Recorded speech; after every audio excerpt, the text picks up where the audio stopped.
there's nothing about what's going on in Ukraine today from the standpoint of the Ukrainian side that involves saving lives. In fact, we know that the Ukrainian army uses Ukrainian civilians as human shields, that the vast majority of the civilian casualties that are produced from this conflict come from the fact that Ukrainian army violates international law by using civilians as human shields, by digging into residential areas. It's not me saying this. It's not Russia saying this.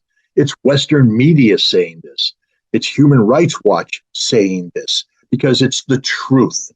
So the idea that by supplying weapons to a Ukrainian army that violates international law on a daily basis by putting its own civilian population at risk in the form of being human shields, how are you saving lives? What Germany is doing is murdering people, slaughtering people. And here I'll put one other thing out there. She may not want to hear this, but the government you're supporting in Ukraine is not a democratic government. It's not a government that believes in freedom, individual liberties.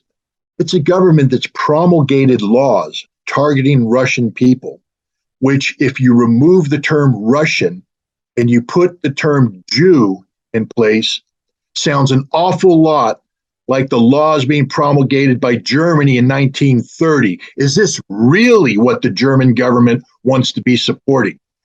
This is a government in Ukraine that worships a man, Stepan Bandera, who actively conspired with Nazi Germany in the Second World War to murder tens of thousands of Jews, to slaughter hundreds of thousands of Polish citizens, to slaughter hundreds of thousands of Russians.